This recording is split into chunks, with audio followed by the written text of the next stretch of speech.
Welcome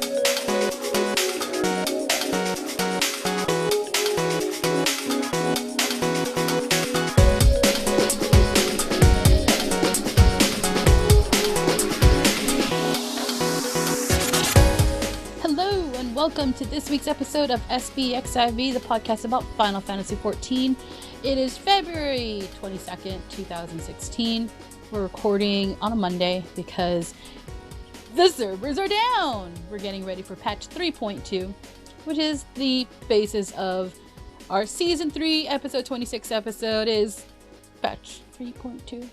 The official notes have not dropped. Well, not the full official notes. We have the preliminary, which is what we're going to be talking about because I'm sure most of us are going to be playing the content starting tomorrow, right? Pretty sure. I'm pretty sure too. Anyway, letting you know who's here is, well, myself, Calera. We also have Jeff. What up? Cirician. Hidely ho, neighborino. Ew. Get out. Oakley dokley. Oh, ew, I feel dirty. Oh, and Orphan. What was that about? Why are you feeling dirty? Wouldn't you feel dirty? Because when she thinks of Flanders, all she thinks of is like you're wearing nothing at all. Nothing at all. Nothing at all. It's like I'm stupid, sexy Flanders. No, I need holy water to cleanse myself. Bleach your eyes. Alpha male. Can I bleach my eyes? All seek to have sexual relations with Flanders. Ew, get out. Get out. In case you're wondering where Joe is, well, he's not here because he's working right now. So, boo. Boo work. Boo work. But work isn't game. Yeah, but at least we'll get to see him tomorrow, and hopefully, maybe he'll be streaming tomorrow some of the content that he'll be playing. More than likely. Oh, yeah. Because I know I wish I could skip work to play. Oh, well. So, patch 3.2. We're going to be going in chronological order, touching on the points that we think are the most interesting or that you should know about because, yeah, why not? Because new stuff. New stuff. So, first off is playable content. We got new quests, definitely new quests, where Minfilia, I don't even know where to start with that. She has new hair. She has long hair. She has flowing hair and a dress. I guess she's supposed to be like the Virgin Mary? I'm wondering if she's going to be like an avatar of the crystal and just like not actually physically be in our realm, but be tied in Hydaelyn's realm. That'd be pretty rad. I'd be okay with that. You would? So you would not get to see her as much? That's kind of why, actually. Because she can still talk to me on, via some weird ethereal manipulation. Because she always forgot she had a goddamn link pearl before. So now she can remember, and she can talk to me directly into my brain again. Yeah, but then the downside is, I mean... Well, I guess there isn't really a downside. There are people, though, who love Minfilia, and they're like, well, she's awesome. Don't you want to love her? Yeah, I don't get all this dislike from Minfilia, especially when you have Thancred around. I mean, whatever. Well, I just dislike where they took Minfilia's character, so I'm hoping that they actually do something to make her the character they always purport her to be, but we never get a chance to see. How's that? Yeah, I mean, yeah, going off of what Cirician said is, we're told that Minfilia is a great tactician, that she's a great strategist, but we don't see that. We see her weak and vulnerable side. We see her whining and complaining and bitching and sending us out to do things. And then we know that she loves and cares for her compatriots, but is pretty much weak and powerless to do really anything to save them. Case in point, Grogadin lady, I forgot her name, Moga. Yeah. So, well, it's not even that. She ends up taking on the princess in another castle role way too much in this game. Yes. And you never get to see her across the table from a diplomat. It's very rare when you do get that. Even when that does happen, she defers to everyone else around her and yourself. So it's kind of like you are purported to be this amazingly strong and intelligent character, but you never actually get the chance to express it. So I'm hoping that this return of her now being Hydaelyn's theoretical pawn, that she gets to be that role more intrinsically in the game now, and she gets to kind of touch our lives and use us in a game of chess. I'd be okay with that. I'd be okay with that too, but that is if they go that route. I mean, I'm really excited to see what they're going to do. Of course, the title of the patch is Gears of Change, so maybe we're going to see a lot of change, especially with Minfilia, especially since she is the key focus, featured especially in the artwork and everything. So they're going to dress her up like Lobo, and she's going to ride a Harley, a flying Harley. No.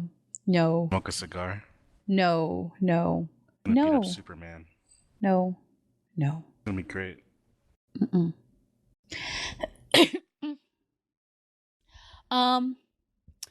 Other thing, if you are new to the game, which we do know that there are some people who are new to this game listening to this podcast. Hi, new people. What up? If you are going through the main scenario quest, it's probably pirates. You will now be instructed to go to the Hall of the Novice, which is new for this patch. We don't know what it is. Well, we know what it is, but we don't know exactly the details of it. It's just that you get to learn your skills, I guess, and show that, hey, you are somewhat competent to play this game, which is something that we wish a whole bunch of other people got to do. Instead, we're having to suffer. Actually, from what little I've seen, there's that picture, looks like right? what Guild Test should have been from the beginning. Really? Well, there was that one. Go ahead, Jeff. Doesn't. Well, I would say it complements it. Don't you think? Well, I mean, I guess Guild Tests are the practical. Theoretically, dungeons are supposed to be as well. But when you have, I saw a mock-up somewhere, and I don't know whether that's actually in-game footage, so take this with a grain of salt. But it was literally, stay out of the AOE's. Oh. And it's a way to kind of, hey, look, when you see these things on the floor, you shouldn't stand in them.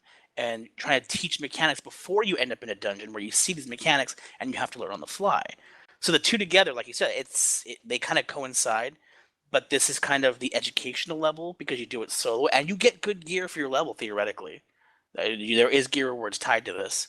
And then you take that on a practical application and go out and do guild tests and dungeons, and you don't die, and you do good, and you end up making friends that way. But I'm looking forward to it. Guild tests, to me, or guild leaves, to be honest, shouldn't, or is it what is it? Guild tests or guild leaves? I can't remember. Hess. Leaves are not the other ones. The quick quests. Shouldn't they have been teaching people from the start? I mean, it does, in the text tell you, oh, well, do this, do that. You should be careful of not doing this because then you'll fuck shit up. It does, but it's so unenforced because people with higher level gear can theoretically cheese some things. That's true. Look at is it Under the Armor? Perfect example. You don't have to manage the ads very much in that fight anymore because people who go back who are level 60 or whatever, just doing a quick quest, they can just stand there and a healer can just tank the ads. It doesn't matter at all. Yeah, I really hated that.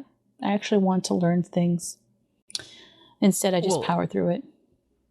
I mean, on a side note, there was that one because they have separate sort of ideas for each guild test. So the guild the very first one was don't pull everything at once. You can pull the left group or the right group, but try not to pull both. I mean, we pull both anyway now, but that was the idea of it. And then Under the Armor was managing ads.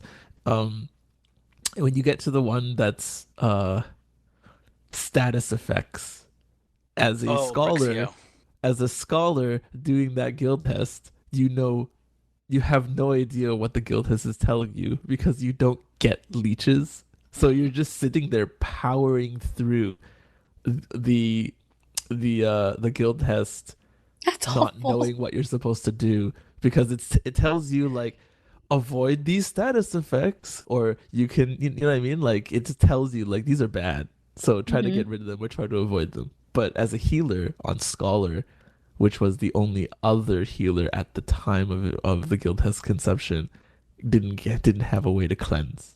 and still doesn't, by the way, because they didn't lower the level of leeches.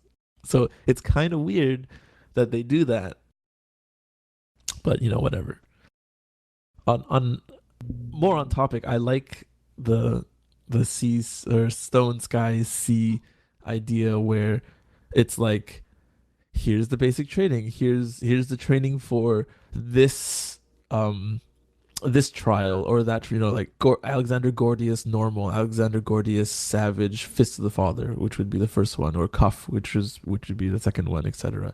And it's like, if you can, I guess, complete this, you at the very least have the core basic skill to hold your own while doing those events, I guess. Mm-hmm. I think that's really cool. Yep. I didn't actually think that it would be so I guess so separated. I thought it would just be like a huge general blanket, like, this is the novice one, this is the intermediate one, and this is the expert one, hence the stone, sky, and sea. I literally thought you fought a stone one and, oh, I beat the first level, and move on to sky, and then finally to sea, and then, yay, I'm done the whole thing. But this is pretty intricate. I like it so far. Or the idea. And even though you don't get like a number at the end, you can theoretically use your time to kind of gauge how much damage you're actually putting out. And say, oh, I beat it in 2 minutes and 50 seconds. Oh, well, I beat it in 2 minutes and 40 seconds. So clearly, there's a discrepancy because there's a 10-second difference. So you can talk with people and see the differences in how you actually approach the fight, whether it was lucky crits or not. Uh-oh, bringing back the speed run. Speedruns are the devil. I like speedruns. They're fun to me. Anyway, going on, we have, of course, new Chronicles of the Era side quests. There's a whole bunch of them. You can go ahead and go through the list. And if you actually care about those quests, I know some people don't. Drop Dead Shiva has been adjusted. So before you had to finish the main scenario, Dreams of Ice, and have cleared the Striking Tree Extreme. Now you just have to finish Dreams of Ice. And the same goes with the Judgment Bolts and Lightning. You just have to finish the Brave New Companions main scenario quest versus having to clear Thorn March and the Horror Eater Extreme. So yay, it's those changes that they've been talking about of trying to make it so that you don't have to go jumping through those hoops in order to do all the other extra content of Extreme Primals. Time. Yeah. Yeah, they changed the necessity for Ifrit to go and all that long time ago. I was surprised it didn't happen earlier. Like halfway through 2.0, they removed it, but they kept it for the subsequent ones afterwards, which is bizarre, but whatever. Mm-hmm. Well, at least it's gone. Goodbye. Not gonna miss you. If you are wanting to tackle Alexander Midas Savage, you will be able to do so at 3.0, so you don't have to wait any longer. Yay for people who are wanting to do it. I hope that we get to do it. No comment. No comment. No comment. Well, we'll see what happens. Hildebrand quests. It looks like Vivi's there. Yep. There's a minion involved. As a minion. Are you sure it's just a minion, or is it? I don't know. It's so tiny and chibi. It's so tiny. I know. Yeah. It has to be a minion. But it looks like it's laying on the ground. Maybe it could be. Maybe who knows? That's something that it does when you poke it and it falls over. I don't know. Well, they did talk about that. At some point we would get to meet the creator of the minions of the things like the puppets, because there is a creator and he does make these things. Hopefully we get to meet him, because I'd like to know what crazy genius decided to make the Nutkin and other stuff. I want to know why they made the Nutkin, because they blocked some views and I'm not happy about that. Oh, I remember that. On this guy. I remember that. Mm-hmm. 3.1 storyline spoilers, which I just did on Saturday, I guess, 2 days ago. Are you serious? Mm-hmm. I think Laura just finished it too. Got to finish. I think finish. I finished it over the weekend or something like that. Well, I mean, they chose the most appropriate named minion to censor Yes. what they censored. Yes, which was unfortunate. I would Oh, have how I wanted wish to. it wasn't censored. I know. I wanted to see. Sometimes I Maybe keep next going. time we'll need a magnifying glass minion. Oh, oh, oh.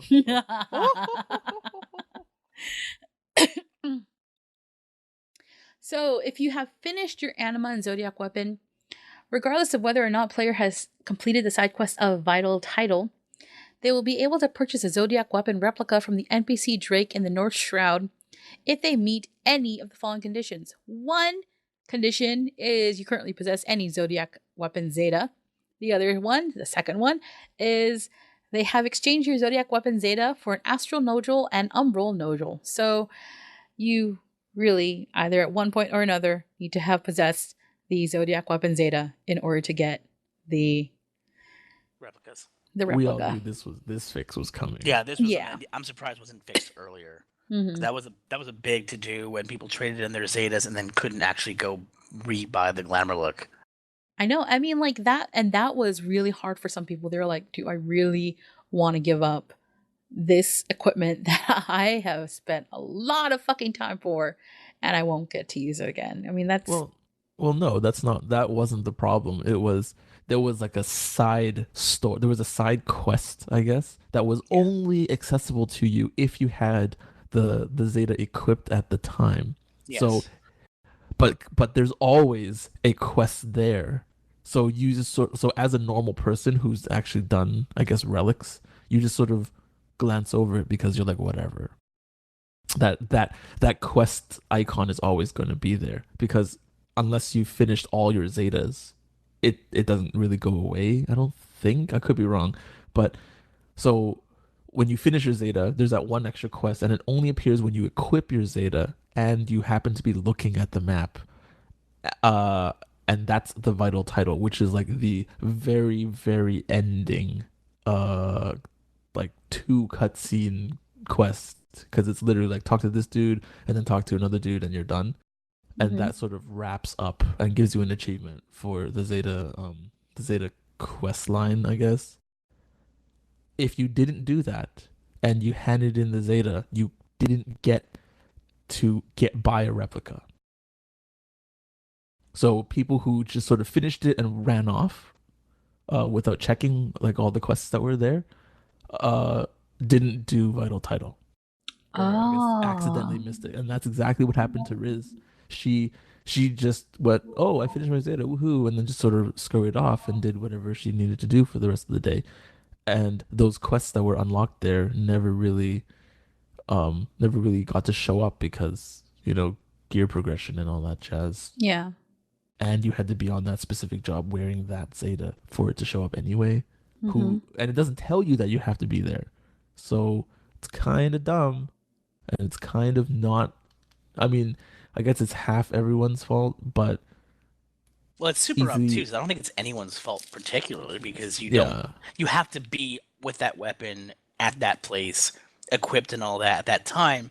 But by the time the animas were released, most people were 60 and had better weaponry. Exactly. So you would get your Zeta and be like, I'm trading this shit in, and then you're like, wait, oops, because you don't necessarily have to even equip it, or rather, you don't have to equip it to trade it in. Yeah. So it's a fix that I'm surprised came in a major patch rather than a hot fix. Correct. Me too. But I knew this was coming. I wasn't even upset. I was just like, oh well, don't worry. Like, because Riz was complaining about it, I was like, don't worry, but they'll add it back in a patch sooner or later. Yeah, and they did. So yay. We have the feast. In case you're wondering, it will be coming 2 weeks after the release of patch 3.2, so it's not going to be coming this month, but it'll be coming next month. We also have the Voth. I'm sure they're just fine-tuning it or something. I'm not too... Like, does anyone in here have any interest in the feast? I'm curious. No, I don't. Not unless I got a team. Are you? I want to try it, but when I read about it, it felt so convoluted. I don't know what to think about it. Like there's so many little mechanics going on. It feels like a weird MMO MOBA fight. Yeah. And I don't quite like the feeling, but I'm gonna give it a whirl. I might try it, but that's game it. within a game. I've never really liked PvP. I mean, I don't mind the whole alliance group thing because I thought that was kind of fun, but the smaller 4 versus, Like 8 the arena kind of fights. It's not fun to me. Well, to be honest, there's never really been anything that interesting about Final Fantasy XIV PvP. For me, at least, for some reason, it's not anything that really grabs me, so I just honestly have no interest in it. I mean, like Kala said, I might try it out just to see what it's like, but it's not something that I feel compelled to do. You know, And the thing that gets me the that's most. fine. Sorry, go ahead, Jeff. No, I just want to say that's fine. No one's really making anyone PvP is do not for this. everybody, clearly. Yep. The thing that gets me though is kind of how they're taking PvE elements and forcing them upon PvP, where you need to have a very specific group makeup in order to enter the feast. And coming from other games where you go in with a composition of your choosing gives you much more freedom. And the fact that you need to have a tank, a healer, and 2 DPS, or 2 tanks, 2 healers, and 2 range, 2 melee, it's so stifling to me. Where in previous games you're able to go in with 3 healers if you're so inclined. You're not going to kill anything, but with things like culling time included, it's supposed to counteract long games, right? Yeah. So it's like you're putting in safeguards to prevent games from going stupid long, and you're still like, I don't know, blocking it. It's weird. Yeah, the whole PvP thing seems weird to me. I mean, I don't know. I just don't. I'll try it to see what it's like, but that'll probably be it. I haven't even tried the last PvP edition, which I mean, Rock? it just. What was that? Is it Seal Rock? Yeah, I didn't bother with it. I have not touched any PvP in this game. I play PvP in other games. Really? Yeah. WoW, Blade and Soul. I don't play PvP here. I think like Oro said, it just never really called to me. And this kind of now rating system, maybe I want to see what it's like. But there's so many stifling aspects to it. I'm not sure if I'm gonna like what comes out of it. Mm-hmm. Well, I guess we'll see what it is. Voth, Beastman Tribe, of course, we knew that was coming in, but there are other additions to the Beastman Tribe main quests, such as Grade 4 materia is now going to be a reward option instead of Steel Amaljuk or Titan Cobalt Pieces or Rainbow Tide Shahap. You get Shahap. Oh, sorry, Rainbow Tide Pusha. So you get grade 4 material, which is cool and everything. So now, goodbye, continuing grade 4 materia market. This is gonna crash the grade 4 material market. Yeah, it's now. I hope it's grade 4 of any type and not like battle type only. I am betting it's gonna be battle type only. That would be super angry because that would be so silly though. Like you can't overmeld battle type material. So I guess it's gonna be the secondary stats. Yeah, it could. I mean, it could be because they did say that they're interested in doing that. So let's see if they'll do anything.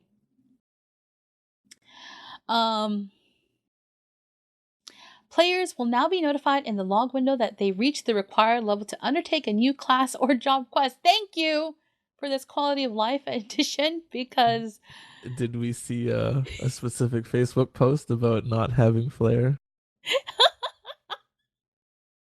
How can you not have flare? It's because you forgot. I hit 50 and I'm just like, whatever, man. Keep going. It's gonna run, go blow things up without flare. But blowing things up without flare is like. You got fire. You can blow stuff up with fire. Yeah. No. Boom. Yeah, you have thunder No! too. Thunder blows things up. That's like Fine. telling me I should be an ice mage. Well, maybe Okay, no. Ice Mage is the new meta. Don't take it that far. That's just no. Maybe Ice Mage is the new hotness right now. No. Maybe that's what's out in the streets. No. Slanging that slow, like what? Slang and snow. Hashtag slang and snow, you guys. Trend it. No, thank you. Treasure hunt changes. So now we'll receive new items from all the new maps and I'm hoping that I can now get my fucking nutkin because I really want a nutkin. So give me a nutkin, please. Please. What's up with you and this nutkin? Don't you want a nutkin? Sounds lewd. No, it's cute. It's cuter than looks you. like. Obsession with this nutkin. Sit, lay on the couch. Tell me about your father. No. No, get out. Free companies. They can now have, I don't know, changes to their airship. I'm actually excited because I want to color mine. Well, our airship. I want to color one pink and white. I doubt I can make those kind of colors. I want one camouflage color. No, thank you. No, it seems to be the standard choose one overarching color and then certain accoutrements that are on like the sails and all that or stay static. But it looks like you can pick the piece because already they have like Bronco type sail. So you can make a multicolored insane piece of airship thing. Yes, you totally can. Awesome. That's all I want. That's all I need. Pink sails and a purple hull. Hell no. And like green rigging and yellow engines. No. The SS Nanamo is going to be cute. It's going to be white and pink. It's going to be the Infilia color scheme. Cute is subjective. Who's to say Siri? Who are you to say what Siri says is not cute? What if I like dust brown? What if I like it's not cute? Black? That is not cute. No, you guys are boys. You guys don't know what. Just tell me what I like. I don't care. I'm not telling you what you can like. Color. You can like whatever the fuck you want, but it ain't cute, motherfucker. I think Pus Green is actually a great color. No, it's not. Very eye-popping. It catches you. It holds your attention. It goes with anything. I am making it so that none of you can fucking change the colors to the airships. The only one who can is Rayo. Rayo is the only one. And maybe Riz. No, wait. I'm going to retract that statement. Yeah, retract that statement right now. That statement has been retracted. She's going to make it an even better and more amazing color than Siri could ever imagine. Yes. Let's put it that way. Mine would be tame in comparison. Yours would be tame in comparison, and she would just laugh her ass off. Also, new groups of islands have been added to the diadem. I'm kind of curious as to what kind of islands are going to add. Are we going to have... As if we need more. Holy fuck, it's huge. It is huge. That's what she said. Maybe there might be some other monsters or additions of monsters or spread out of monsters. Who knows? I'm sorry. Doesn't that imply that the airship can go visit and not us? That's how I understood that. Oh, yeah, it's under the subdivision of exploratory voyages, so we don't see those islands. The airship can. You're right. Okay. I forgot. Not crazy. Whew. Okay. No, you're not crazy. The airship can see those islands. We can't. So hopefully our airship can find new things to make new stuff. No more brachiosaurs. No more brachiosaurs. No. I don't actually. If our airship came back with a brachiosaur, what would we do with it? Send it to the house across the street. Claim it, and then let other people kill it for you. I don't know. It just drop an arrow and run. Yep. So could we maybe put it on, whose doorstep could we drop it on? I don't know who's nearest anymore. No, I mean, we could drop it somewhere else. Like, we got the airship. It rode on the fucking airship, so we could put it on the airship again and drop it on someone's door. Can't we just leave it at the Limsa Laminsa Aetherite and just watch it go nuts? You know, actually, where it would be pretty cool to see it go rampaging around? Where? Is Ul'dah. Why Ul'dah? Because it's kind of narrow and compact in that area, right? It would take up the entire spot. Mm-hmm. No, I feel like on Excalibur though, Limsec gets more traffic, so you get more destruction that way. Well, yeah, it gets more traffic. Or you know what would be better? Idleshire. Bingo. There you go.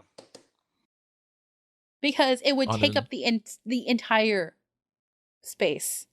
We don't know this yet because Idleshire is going to get upgraded this patch. So that's right. Shit. Ha ha ha. Maybe they'll have like a special Brachiosaur cage just for you. Wait, on that subject, did anybody actually stop to think to take pictures of Idleshire? I was going to, and then I forgot. I didn't get home in time. Fuck. I didn't because I missed from 3.0 to 3.1. Oh, okay. Like, damn it. So I just stopped. Like I didn't realize. It just didn't click. Even though I was complaining about Revenant's Toll and how I wish I did it for Revenant's Toll, I was like, Idleshire. And yeah. I mean, on that note, Alexander's gonna look different too. He is. He also is. True. I forgot to take a picture of him too. I really wanted to. There's a really nice aerial shot on Reddit that someone posted. Oh, cool. Alexander. Awesome. More housing changes, of course, the Equestrian and everything. And of course, if you're in a free company, your free company leader can now determine whether you get to change the music in the Equestrian or not. I'm not letting Oro change it. Not Oro, but me. Not Oro. The papaya song all the time. Because I will go to the cash shop and I'll buy every single piece available. I would too. Look, Siri, you can change the music. And I'll be like, yes, I bought all the pieces. But of course, if you're entering the room, like where the song is playing, you get to hear it from the beginning versus in the middle where everyone else is hearing it at. So I guess it's yay and kind of it's kind of like the dance where you see people dancing and then you're trying to match up with everyone else, but then you can't. And so then you end up looking stupid. Thank goodness for G-Pose. Hell yeah. Seriously. Actually, the thing that I'm let down the most about with the Orchestrion, and it's a minor complaint, is that it's super awesome that it's 3D sound. So the farther away you are from the Orchestrion, the quieter and the more subtle music is. The problem is I was hoping that it would actually replace the overarching music in the house. It doesn't. Yeah, it does not. So it's like, if you're not close enough to the Orchestrion to, quote, hear it, you hear the normal house until you get close enough and then you hear the music playing. I was kind of hoping it would be an overwrite. That'd be nicer. I was kind of hoping for an overwrite too. I didn't know that. That sucks shit. It's not terrible because I think that the fact they even put that, what's one like word, like distance knowledge in, I think it's really cool because they can actually do stuff with that down the line with other, items, maybe dungeons or something where you can hear something scraping or whatever. It's a good test bed. It's just I would have liked to walk in the house and just boom be hit by a zone music rather than a 3D sound. Yeah.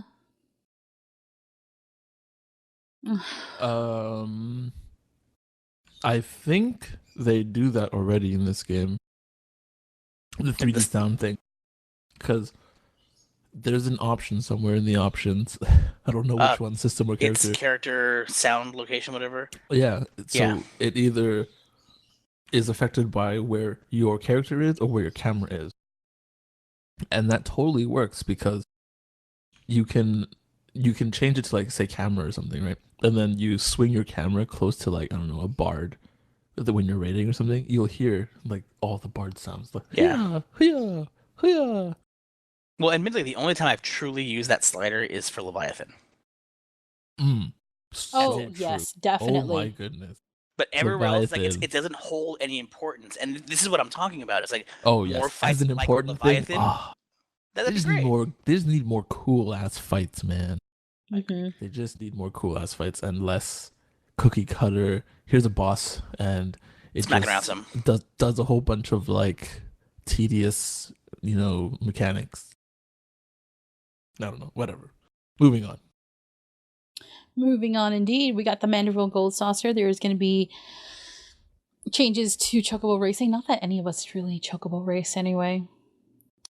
But there's going to be cards. And guess what card is going to be there? Brachiosaur? Yeah. Cholera card? I wish there was a Cholera card. No, there's a Brachiosaur. So I'm looking. It looks like Brachiosaur. It looks like an Elvon that I can't tell. Then you have Sephiroth. You have somebody in the lower right, and what looks like that's Acheron. Icy Ifrit. Is that Plethegaron? No, Pythagoron, I guess. Yeah, I was gonna say Acheron because Acheron's the original name used to be. Yeah, I haven't done it since they changed. Fenrir or something in the upper right? It looks like Fenrir to me. It looks like Icy Ifrit to me. No, I think it's no. It's probably Fenrir. Yeah, I think it's Fenrir. So who's the Elvon? Is that one of the? Because he's this. Yeah. The older brother, right? I believe he's the older brother. Yes. Yeah, fuck him. He's useless. He's not the dad with the cane, the pimp cane. Okay, so I'm going to read the changes to Lord of Verminion only because I'm hoping that it's going to be something I'm excited about, but I doubt it. Players will no longer be penalized when retreating or withdrawing from a match against the CPU. The following minion abilities have been adjusted. Hori the Snowman and Wind Up Kikirin. Before, grants all allies within range the ability to deal extra damage to Arcana Stones and duration 6 seconds. Now it's grants action party the ability to deal extra damage to Arcana Stones, and it's still 6 seconds. Log messages for points received when winning a tournament have been moved from system messages to own progression messages. So nothing that would make me go, yes, I want to play because it'll be easier on controller. They need a lot of work to make it easier on controller. Yeah, they do need a lot of work to make it easier on controller. So as of right now, I'm still kind of, I don't want to play it because it's keyboard and mouse and I don't want to deal with it. But if you have MGP stashed up, you can go buy things, or you can get your Adamantoise and twirl around in the air because now it can fly. Is anyone actually going to get it? Okay, I have enough to buy this right now. But seeing the nail... Not the nail. What's his fucking name? Red dude. Red Legatus. What was his name? Nero. Yeah. Nero. Seeing Nero? No, I'm buying him. Snap. Screw the turtle. Screw the Beyblade turtle. I'm definitely getting Nero first. I was thinking about the turtle before, but then after seeing it spinning around in the air, I'm kind of like, I am going to end up hospitalized or probably having seizures because that would just totally mess me up. Though I'm kind of wondering if the new hairstyles that have been added are going to be probably bought with MGP like they were last time. The new hairstyles look like they are type 0.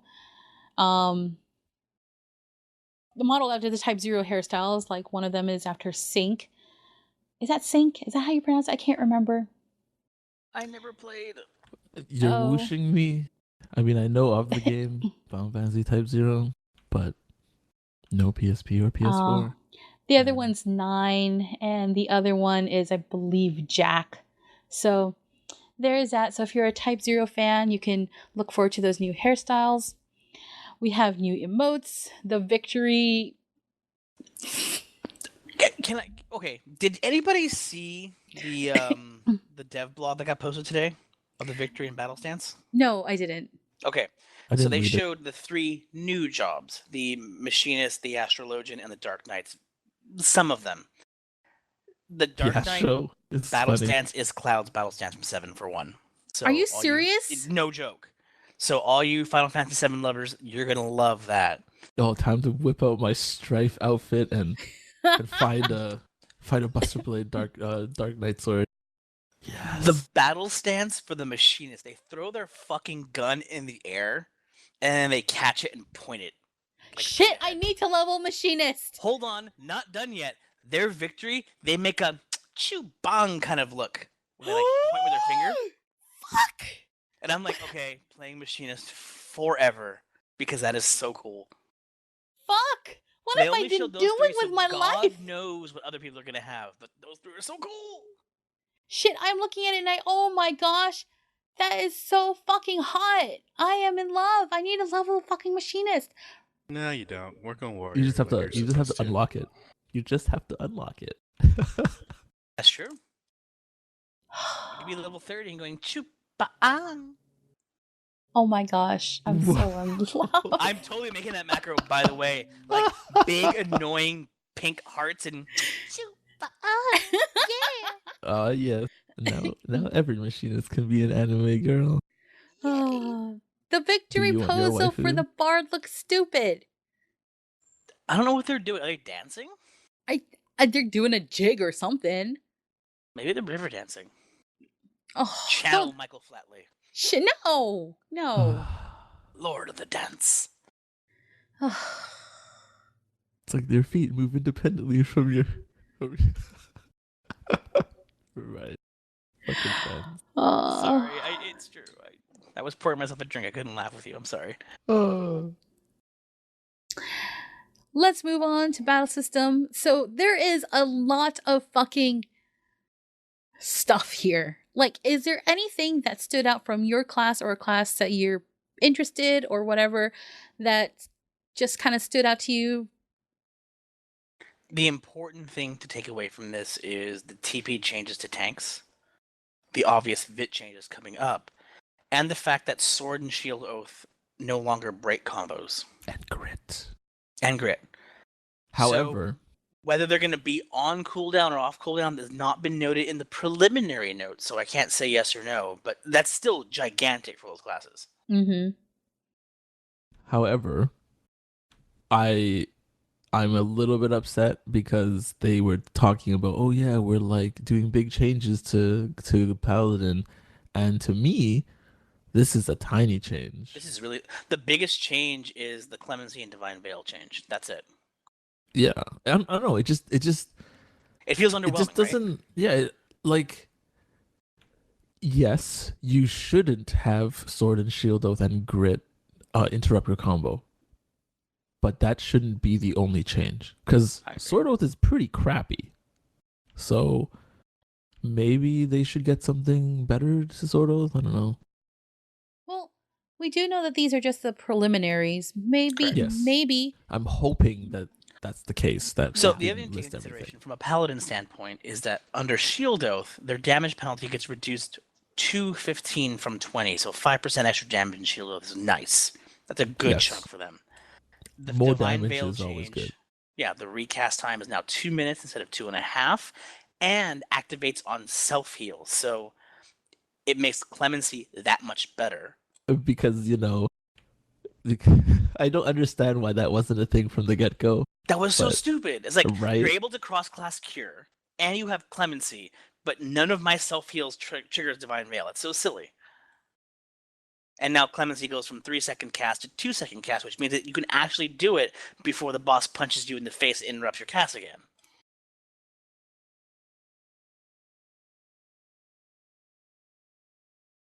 I just find it amusing that there's like all these changes to Gladiator, Paladin, and Dark Knight, and Warriors just Defiance. The amount of enemy generated has been increased. Well, it's not like we needed anything. Exactly. It's like it's sort of a testament to how sort of well-rounded Warrior is at this point. There was a video on Reddit today that was like 1 or 2 sentences about each class, kind of the class theme. When the Warrior came up, it was a character emoting like the flex, and it was, I'm basically perfect. And I'm sitting here going, okay, you know what? You're not wrong. Oh man, I mean, everyone, everyone is in all the tanks got a enemy generation increase. Yes, and it's needed. And it's because of the damage loss that's going to come from the VIT to damage calculation, which they have confirmed is going to be like a full VIT warrior is going to be weaker than a full strength a full VIT tank is going to be weaker than a full strength tank. And that was to be expected from yesteryear. Yeah, yes. I mean everyone expected it. Some people didn't think that it was going to be that bad. I mean I still don't think it's going to be that bad, but whatever. It's good stuff. Yeah, no. Actually, I think out of all the class changes, the two biggest that really stick out in my head are the Astrologian Shuffle, which now is redraw. You cannot draw the same card twice. Gigantic. And the Summoner Ruin 3 potency going from 120 to 200.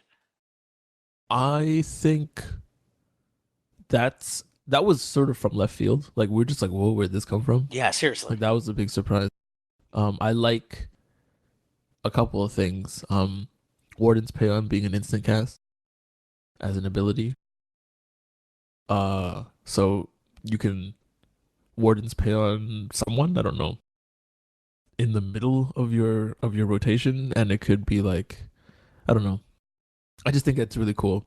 'Cause instead of casting it, because you have to sing it. Mm-hmm. Machinist Hypercharge, pretty freaking awesome. The Hypercharge buff is stupid good. Yep. Since that's a raid-wide buff, that is equivalent to, well, on one It's side, melee or magic. It's basically a tempered attack. down version. Yeah, exactly. Trick attack, but tempered down. It's so nice. And Black Mage. The Black Mage Astral Umbral. Yeah, and Very Kala nice. said that multiple times. It gives her that chance to get one more off before she has to move. Random things like that. It's there's a lot of good changes coming in for classes. Yes. No nerfs, which is, I'm happy. Well, the only quote nerf, and this is something we can talk about, Jeff, since unfortunately Cal had to step away for a hot second, is the VIT change. So as a warrior, I know that you were a strength stacker. How do you feel about that? It doesn't change the way I play the job.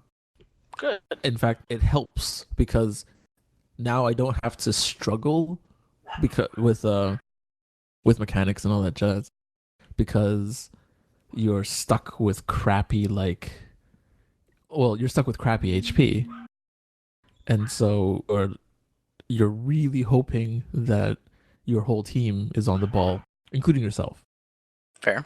for fights. So now it's like I can stroll in with full VIT and have that huge buffer, and you're still doing a good job, or you're still doing a tank's job, I guess. Mm-hmm. So are we thinking that the full VIT's going to be the optimized way to go, or are we going to be splitting between the VIT and the strength? Right a now, split would be more in order. Right now, I'm thinking you would roll with a full VIT with one strength 5 in each. Sorry, accessory wise. So That would make some sense. The way they explain it was that VIT is going to be the majority of the calculation, toward damage. Strength will have calculation as well. Excuse me, but to a much lesser degree. Yeah. So it would be the equivalent of like determination. You know what I mean? That was my theory. Yeah. So like strength is sort of like a secondary determination is how I interpret it, but until this patch, falls and all the calculations someone does it, that we actually find out how much strength of it we have, then I still think it would be useful to do a full VIT set with strength materia melded, like the one strength materia melded. Because in theory, though, that new raid gear should have some slots where you can put strength in, and then you can put crit and all that in the overmelds. That's the thing. I'm pretty sure there's no overmelds for raid gear, which I understood it, and try and explain that if I'm wrong, is that the overmelding process was only relegated to secondary stats. And it actually says that here in the new level sync. For things that you can overmeld. That's also true. Yeah, you are correct in that. Because there is going to be craftable gear that they said last. You're right. Last, what should we call it? Last live letter. Yeah. So I'm hoping. I mean, someone told me this, but I never fact checked. I really hope that there's no overmelds on raid gear / tome gear, because that would literally mean that fucking pentamelded gear is the new norm. Like, that's retarded. I don't want that. I will fill the necessary 100% slots, but I won't like blow tens of millions to like deck out One Piece. Yeah, no, I agree. It's too much of a waste, especially if it's kind of a side main for you. Yeah. I mean, even I wouldn't do that, so. And I mean, if war I is my played main. only tank, I may actually invest the time and money, but I play multiple roles because I like to have flexibility. I mean, tens of millions of gil? Nah, I wouldn't do that. I mean, because I already had a taste of that in the previous iteration and also 11, where you have to Unless like dump all this money into augmenting your you're gear, and that there's just no reason to do that. That's too much of a hassle. unless they make tier 5 material ridiculously easy to get. Well, there's already one way to get it. Well, Get him. that's not easy. It's not easy. That's but it's like still a way to soul get it. crushingly boring. Correct. But people are going to grind it. People are going to do it. You know they are. No, I don't think it's hard. It's just boring. What's what I mean? It's soul crushingly boring to the point where it becomes difficult on your soul to do it. You know, it's like, do I want to lose my sanity? Do I want to quit this game at an early age? Yeah. And to be fair, I mean, the next patch introduces some nice stuff, but like the main focus will be the experts, right? So you only need average Yes. item level 180 to get in there. So would you really need to pentamel unless you're doing bleeding edge content? Well, that's what I'm saying. Like, Yeah, exactly. for people who want to attempt raiding, I can guarantee you that if pentamelding is possible on raid tier gear / tome level gear, like lower tome gear, I can guarantee you that that'll be like, by the way, minimum triple or minimum quadruple meld gear required to join this party finder or some shit like that. Yeah. Or maybe even minimum pentamelded. Possible. So, like we mentioned, there's going to be 2 new dungeons added, and that's going to be the Anti-Tower and the Lost City Vandapur Hard. The Calcabrina Tower? No, fuck that. Yeah. I'm sorry. Like, I no longer want to run experts ever again because of that. I think that if that fight is fun, right, I will most definitely enjoy that dungeon. Because what was that fight? Oh, the last dungeon that was part of the storyline in 3.0, that's It's a not in chemical research facility. Yes, the research facility. That dungeon was hella long, but all the bosses were That last super fight was fun. amazing. They were so fun. Yeah, no, I agree. I'm super depressed that it's not on. It wasn't on any of the expert dungeon rotations. Yeah, So that if was really weird. Calcabrina, if the boss fights in that run are fun, I am totally going to not have a problem with The creepy factor? no, with any, because normally, normally every expert, I guess, you have like the one dungeon you hate, and then like the one dungeon you really like. Kind of like Fair. some people didn't like Never Reap and hoped for, I don't remember what the other one was called. What was Never Reap's? Fractal. Fractal. Yeah. So, when you did an expert at that stage in the game, you always hoped for not Never Reap, right? Yeah. So like we always had that sort of thing going on. Like some people didn't like Lost City when it came out, and they hoped for the other two or whatever during their experts. I think if Anti-Tower was really good, like the fights there are really good, I'm looking forward to it. I would like that, and I by default already really like Lost City because Lost City was my favorite during its rotation. So I'm looking forward to this one because the ambience and the music is so nice. It's like a mix of Ghibli but a little bit dark, with the I can see that. right. So it's really calming, doing that dungeon. The thing that I'm taking away from the Anti-Tower, at least, is they have a perfect opportunity to make a nesting doll that's sold in the shop and have it so it's like the major Calcabrina doll, and like it opens up and has the smaller versions. Honestly, I consider buying that, even as creepy as it is. That'd be pretty rad. You know how they have that Moogle one where if you bring a bunch of Moogles together, they like spin in a thingy. Yeah. Could you imagine if like you had a whole bunch of small Kakubrinas, and if you had enough of them together, they merged to a big one? You hear that, Essie? We're giving you ideas. We throw money at you. Totally. All right. So also we're getting Midas finally, both regular and savage simultaneously. So are you guys gonna try and get on there first day or what? Day one? Yeah. Day one. Yep. Well, I don't know about day one. No, yeah, day one. I'm gonna try to at least get the Midas normal out of the way day one, and then from then I'll see what I'm gonna do. I already have a raid group lined up, sort of, kind of. Nice. I left my current raid group. Oh, that's right. You went. Did you go back to a variation of an original one? Yeah.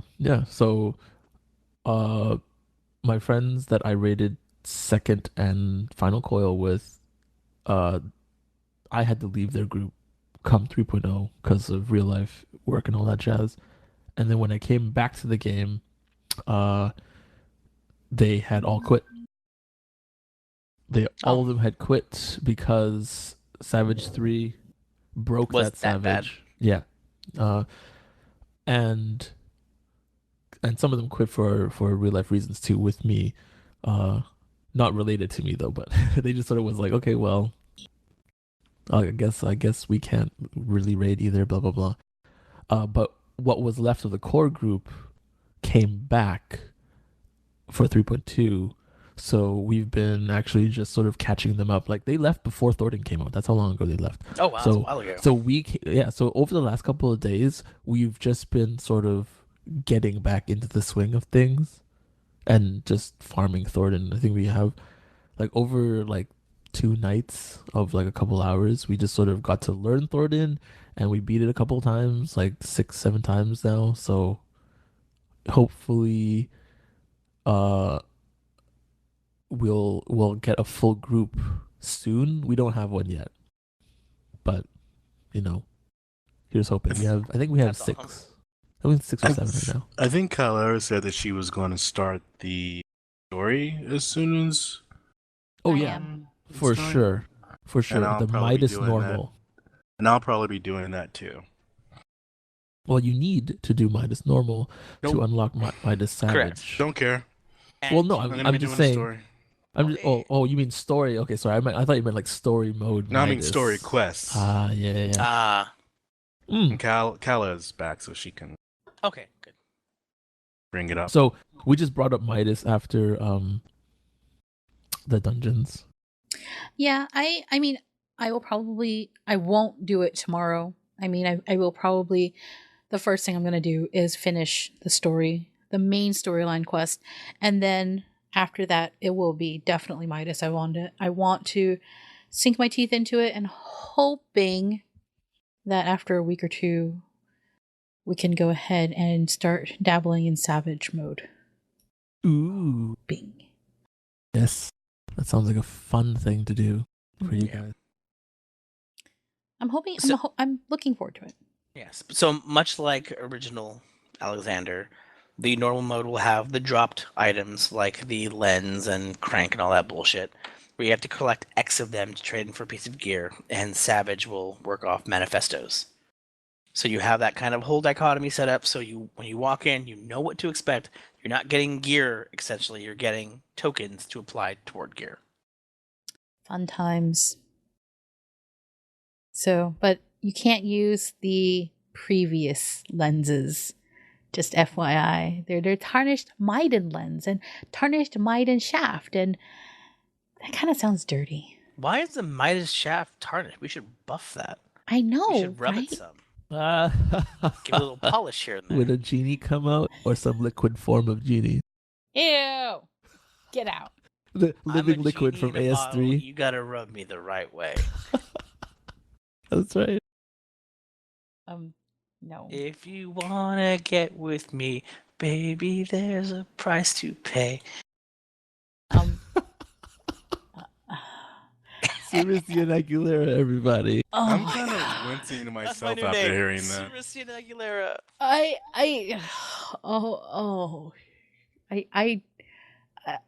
That was pretty terrible. It was really terrible. Not just pretty terrible. That's horrible. Would you say you would want someone to come and set you free, No. baby? No. Gotta No. I'm roll. totally gonna buy a fucking rename tomorrow. Fuck this shit. Very nice. No. No. No. So moving on. Oh my gosh, this is kind of shocking. The strength of the echo granted in the Binding Coil of Bahamut has been increased. The echo will take effect upon entering the Binding Coil of Bahamut and increase players' maximum HP, damage dealt, and healing magic potency by 30%.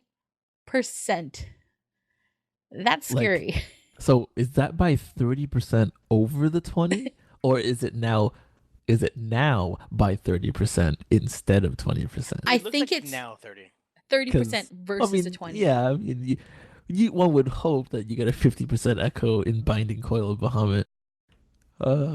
It would be pretty funny because right now with the echo you can kill T5 with strictly auto attacks. Exactly. But I mean that's why I think it's scary, because if you are someone who knows how to play it and you decide to help other people, you could end up like skipping phases and just Dying, Yes. exploding. yes. Mm. All I can think about is just like when we were trying to do Leviathan. Ramu, and it's like, oh well, shit, we're dead because we hit him too hard. That's like I think every extreme is like that except Not for true. Garuda. Garuda doesn't hit that mechanic. Shiva doesn't do that. Right, Shiva. I forgot about Shiva. Titan Yeah. technically doesn't either because you have the heart phase. He actually jumps before it. Yep. Oh, that's But right. That's Ifrit, right. Leviathan, Ramu, if you push too hard, you are fucking dead.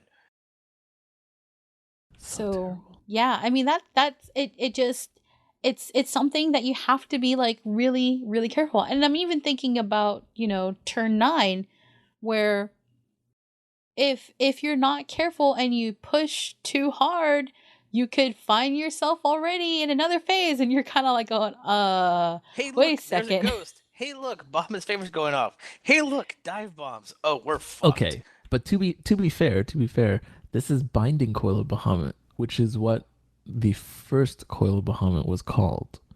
Second I thought was they were called all Second. the binding coil. I thought they were all No. the Binding Coil. First one was called Binding Coil. Second what one was was called second Second, one? and third one was called Final. So it goes Binding, Second, Final. So I'm wondering if when they say Binding Coil of Bahamut, they mean just the first tier, or do they mean the entire 13 tiers or 13? Yeah, the entire. I'm thinking the entirety of it. All 13 No, I'm looking at it. turns. Binding Coil of Bahamut turn 13. Ooh, okay. It's the entirety, all 13 spots. See, that's kind of scary. It means showing. It means a different type of play. It's especially if you're trying to help your friends getting through content. It means holding back sometimes and kind of letting things happen as they fall. Moving on, Containment Bay S1T7. We got. I want to say I keep wanting to say Sephiroth, but it's Sephiroth. Rotting in hell. Sephiroth. One-winged angel. Nope. Siri, I remember you saying that you were going to go for this first. I can't. I'm sitting here going bells, frogs, big cherries, Peter Pan, magic cheese, Sephiroth. No? No. Does anyone know what I'm No. talking about? I know what you're Bells, talking frogs, about, big but cherries, Peter Pan, magic cheese. I No, actually, you can't do him first. You actually need to beat the story scenario first. So I did. So you're gonna that finish the before I could story get my- first tomorrow, huh? So I'm gonna burn through story, and then I'm going to sit there in Party Finder going learning party for Sferot before it's no longer. You need to hit phase 2. You need to have cleared. I don't want to fucking see a new person bonus. Fuck that shit. I'm gonna get out there early, and then after I beat it, I'm gonna make learning parties in like a month after I've farmed it a whole bunch, and I'm gonna be like, hey, you guys, fuck you, new people, let's go play. Because I'm tired of like 1 week later, you need to be past X phase, and you can't have a bonus. It hurts my feelings. It makes me feel terrible. I think I'll do that too because I've been meaning to, and I keep forgetting because I end up going, ooh, shiny! Look at that shiny! Look at that shiny! Ooh, look at that shiny! There's too many shinies for me, and I get kind of lost in it. Yes. Now, supposedly, this is not going to be as difficult as Thornton EX. This is actually a stepping stone into other content. This is a stepping stone into Midas, rather than Thornton being the kind of end of where we were before, leading into Savage. So this won't be as difficult, but you can fall off because it's Titan. Yeah. Yeah, because they said it's the same difficulty as Titan Extreme, wasn't it? Correct. Which shouldn't be that bad, correct? No, well, I mean, okay. You didn't have to really learn Titan Extreme. I didn't. I was spoiled. But yes, as a whole, the mechanics within Titan Extreme are relatively minimal. So it's a lot of moving. Yeah, it's a lot of moving. Yeah. But it's not like Thornton Extreme where you're combining 2 or 3 mechanics you've seen before and the damage output is insanity. As a healer in Thornton, I hate Thornton. Fuck that guy. In the butt. Thornton healing is pretty difficult. It's rough. It in one night. And I'm looking forward to a kind of step back from that insane, I need to spam this button right now or everyone's going to die. That'd be kind of nice. Just once. It would be.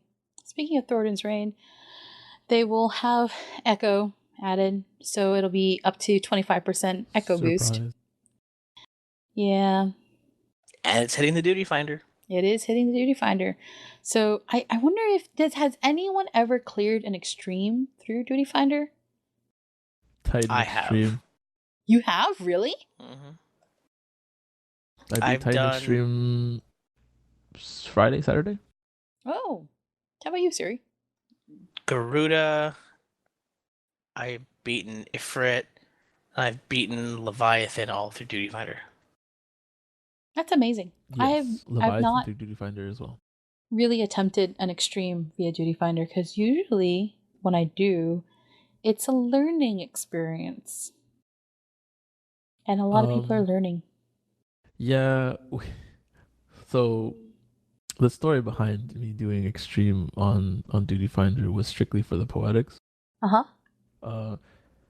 My friend and I were trying to do our relics. We gave up, spoiler alert. And one of the things that he was doing was, hey, let's just queue for Titan, because who the hell queues for Titan? Because it's no longer required for anything. So mostly people queuing for Titan will be the people who just want the clear, meaning poetic bonus, meaning easy mode.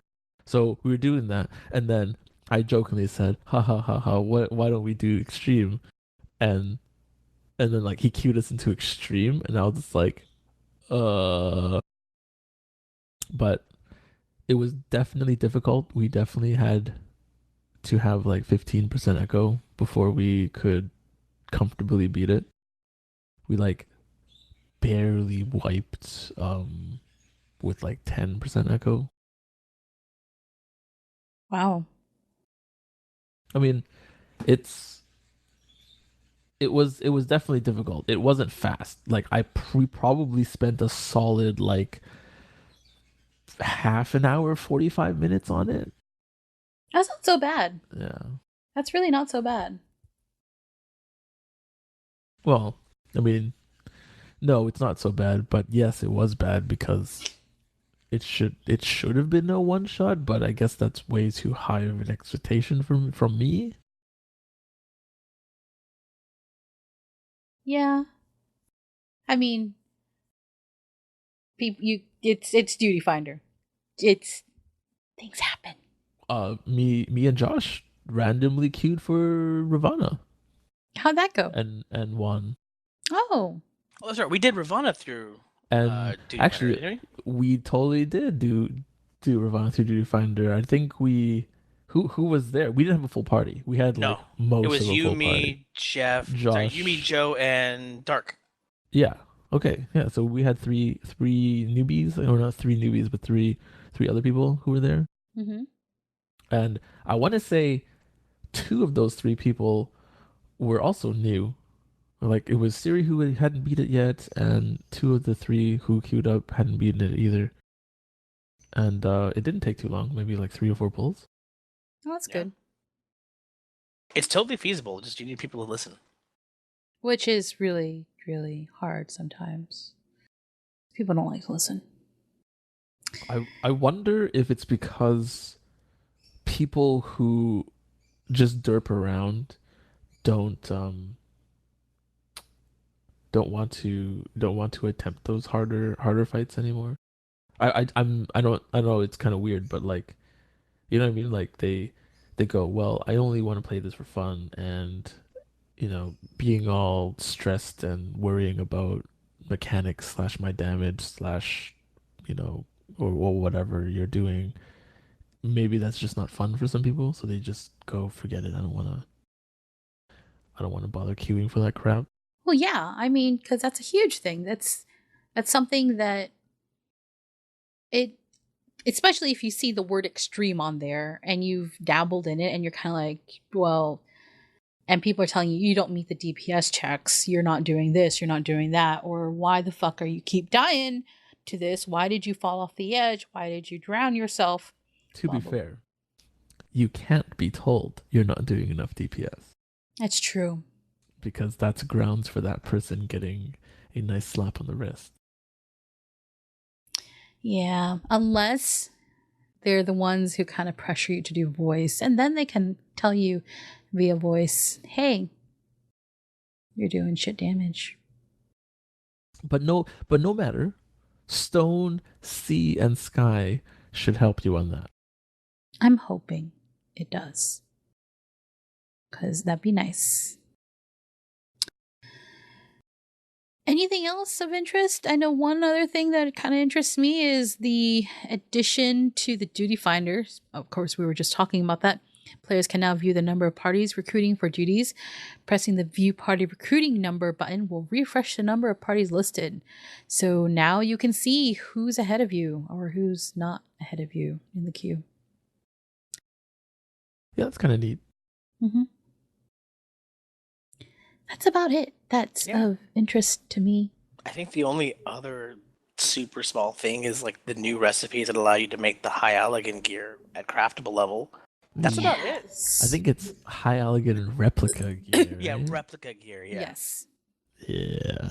But still, I mean, it's dyeable. So I mean, people have been running binding coil recently just for the glamour, and now they can dye it whatever color. That's pretty cool. It is. Beyond that, or it's kind of you like, craft it. Yeah, now it's just kind of quality of life and just little tiny things. Wait. What? No. What? I forgot something that's important and we didn't talk about it. Fucking pigeons. Pigeons! That's right, pigeons! No, I Doing don't want the no pigeon. Pigeon. Doing the pigeon. Now there's a That's reason. Yeah. Now there's a reason. Bismarck to do Bismarck. now has a reason to be run. Yep. He does. He does. So if you want to fight Bismarck or Ravana, you now get flying pigeons. Well, of course, pigeons fly because they're birds. But yes, you get pigeons. And I'm excited. They've already alluded to the fact that if you collect everybody, that you may get something special at the end.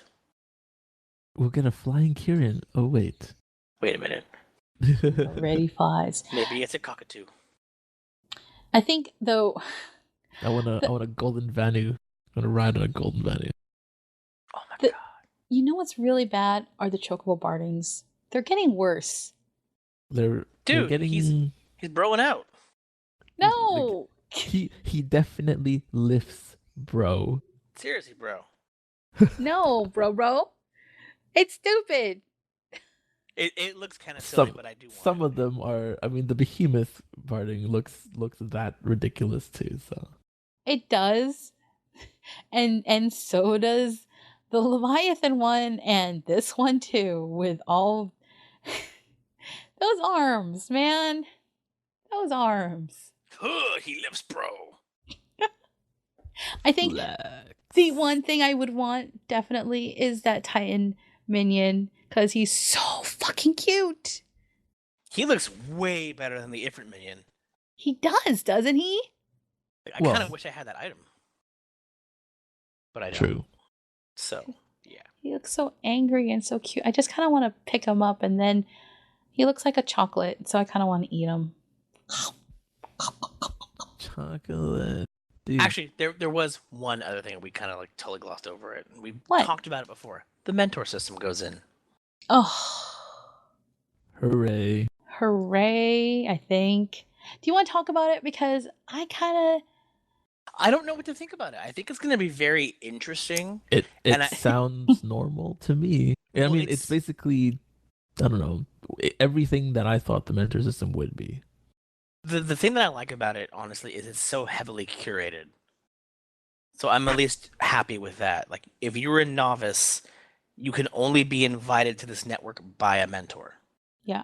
So that's already a good plus, right? That you're actually getting in people who are new. And if you abuse that process, then you're actually, and someone reports you for that chat. As a mentor, you're banned for 3 hours. Oh. Yeah. If you're a novice and you abuse it, you're banned for 30 minutes. So that's a little more funky, but you need to be invited by a mentor. So there's a banned good curation from what? system going on. From logging in? No, from using that chat at all. So you can't be a mentor and be like, I'm going to sit here and I'm going to fuck with people. If a mentor realizes what you're doing, they can ban you and you're out for 3 hours of that entire thing. Just you cannot interact with the mentor system for 3 hours. And I think it's not a final solution. Oh dear God, I didn't use that word, did I? Yes, I did. Fuck. It's not a good solution, but it's at least a step in the right direction. Where we were all worried about this system being abused, and there's actually steps to prevent it from being abused. Yeah, that actually makes me feel a little bit more comfortable with it, because all I knew was that I could see the potential for it being abused, and even I was thinking of ways that it could be abused, which isn't really good. Yeah. And on top of that, we all know that the theoretical end game for the system for actively participating in it and utilizing it properly leads to glamour and titles and all that, correct? Yes. Those do not come in on this patch. Oh. They come in a later patch. So theoretically, up until that patch comes, the system will be used the way it is supposed to be. After those rewards come in and people finally get what they want, they may peter off. But at least the people who have kind of seen the value of the system will stick around. Yes. So I think that the implementation, while we were worried and there still is room for abuse, is implemented in a way that the abuse is lessened, and people who want to actually mentor, whether it's for a material reward or not, are going to mentor for quite some time. Mm-hmm.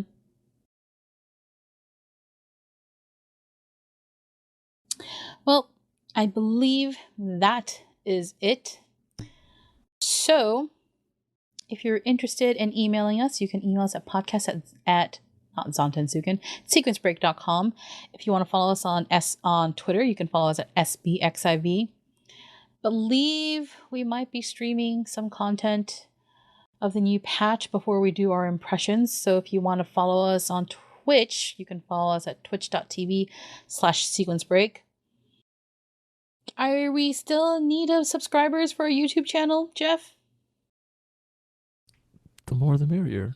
The more the merrier. I mean, we're probably going, no promises, right? Probably gonna try to make some dungeon guides for 3.2. So please look forward to it. Don't know when that's gonna happen. If it'll happen, so I can't promise you. Things like that. We're probably gonna post more videos, like at least export whatever highlights we have through Twitch to YouTube, so you don't have to deal with Twitch, or we don't have to deal with, you know, highlighting all the time, or worrying about things getting deleted from Twitch.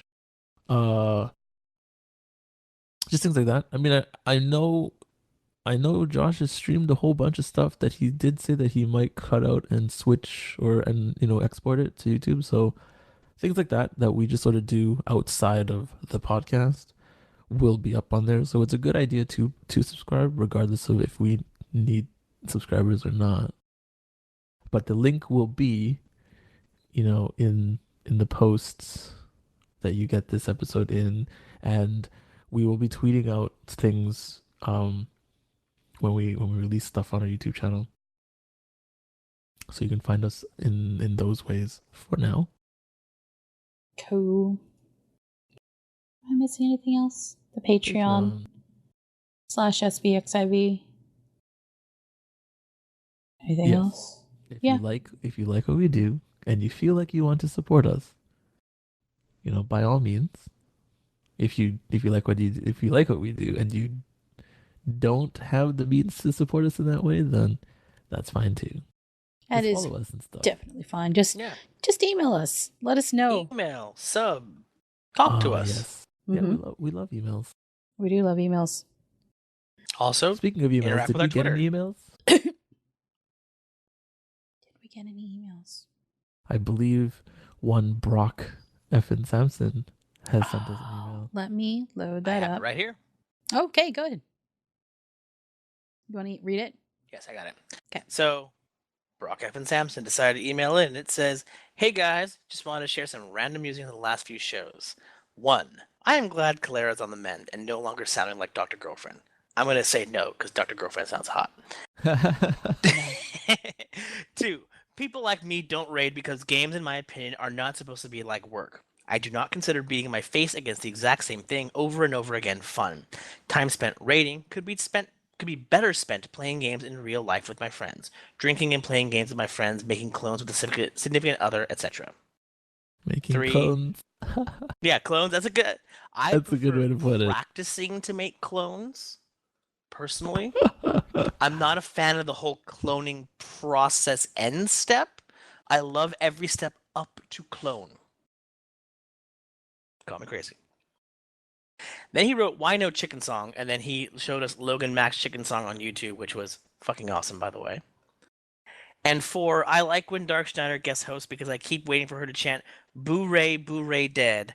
Obey your blood oath and come forth from the land of Abaddon. Fires of Gehenna, become a fiery blast and burn everything around. Exodus!" Thanks for doing an awesome job. It's certainly worth it, $10 a month. Regards, Brock Effin Sampson, Famfred, the Section 8 server. And on that note, we'd like to thank you on behalf of Sequence Break. Didn't we get another subscriber too? For pledging the 10. It means a lot. Yes, and there was one other email, and that was from Leah Helm Lar. And it says, "Hey there, just thought I'd pipe up about events since you guys were discussing them on the last podcast, and I'm surprised that no one mentioned Guild Wars 2 at all, and I feel bad, because I actually played Guild Wars 2. That was fun. Not sure how familiar you are with all the game's special events, but I think the game really sets the standard for how events should be done. He linked a few videos for us to pay attention to, but with winter events including massive instant jumping puzzles and special PvP areas like snowball fights, music challenges, and racings. His favorite overall was the Super Adventure Box they did for April Fools, where they had a full-size special NES throwback dungeon. And those are just a few, but they all differ and are involved and have something that is long-lasting and can keep you doing them for the whole duration of the event." I'm going to stop right here. Because, did you guys play Guild Wars 2 at all? No. I did a little bit. Okay, I stopped before Super Adventure Box actually went in, and I was really mad when I saw the screenshots. But Guild Wars 2 had a lot of jumping puzzles. And I remember the very first Halloween event was this timed jumping puzzle that was a tower. And the tower was essentially collapsing. So you start at the bottom and you were running up the tower and you were jumping and trying to catch the next lever or the next fucking block that happened to be in the way or the next staircase. The part that made it really frustrating though and really fun was that there was player collision. So if you jumped and someone jumped in front of you, you actually fell off and you died.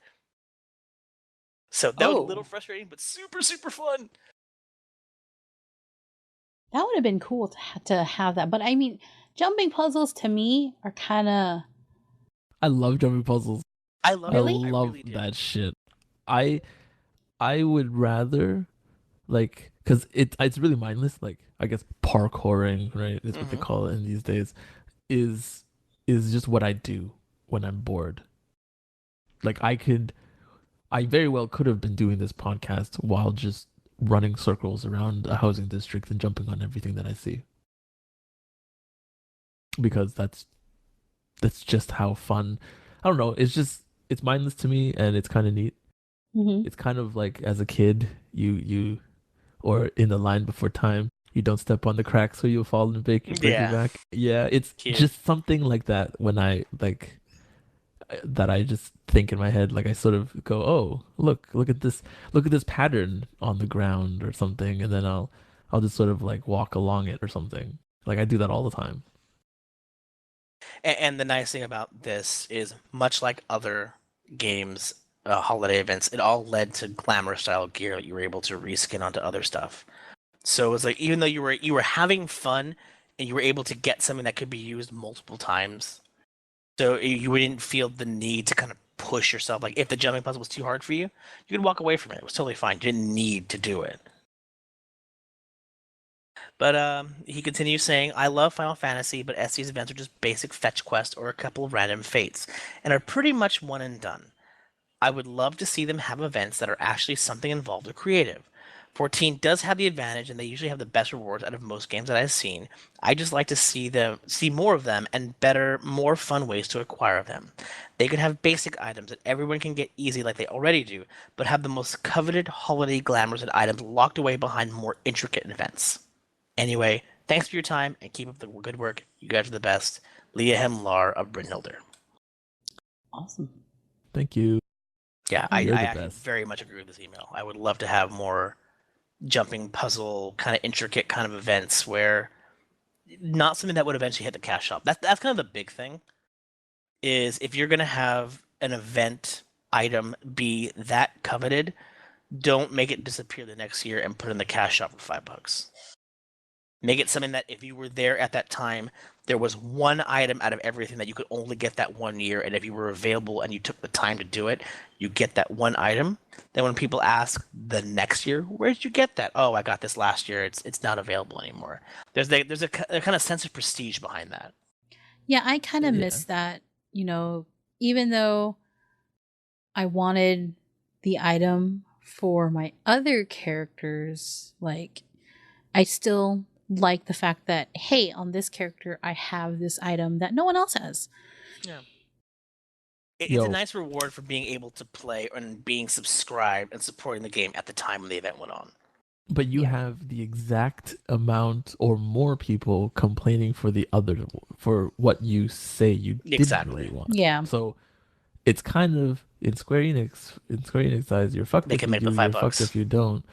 But in one way that you're fucked, you're making $5. Yeah. So I'd rather make the $5 and get fucked than not make $5 and get fucked. Correct. And I totally get that mentality. I'm being wishful thinking here.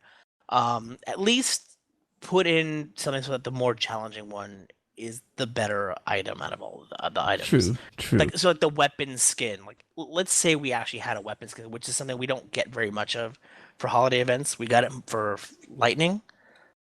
And did we get it for any other events? That's pretty much it. Yeah, but so they're bringing that stuff back, skins, which kind of made me go, "Oh, that's dumb." Yeah, because it came back they gave you, they gave you 1 billion times to do it, and was it my fault? Was it Square Enix's fault that you decided that you didn't feel like this game was worth your money at that time? No, you could have. No one stopped you from buying it. But whatever. Yeah, it's a rough road to kind of balance. And from a business perspective, like I said, I totally understand why they're charging for it. It would be nice to have even 1 or 2 items that are kind of legacy or select and never hit the cash shop.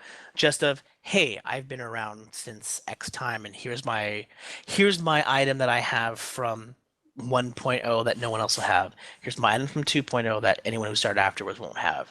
Not that I want to be exclusionary, but more of a reward to the people who were supporting the game at that time and loyal. Yeah. Yeah, that's why I want it. On an off note, or I guess on another note, I'm watching this YouTube video of this Super Adventure Box. It looks hella cool. Yeah, it came back Holy twice. cow! So good, super cool. Please, if you guys have not seen it, go Google Guild Wars 2 Super Adventure Box. It's one of the best events they ever put in. It's like a weirdo. What was that really hard Mario Flash game? You know what I'm talking about? The Japanese Mario Flash game that was just sort of like, sucker, you thought you could jump the name here. of it. It's bothering me. I don't know the name. I don't remember either.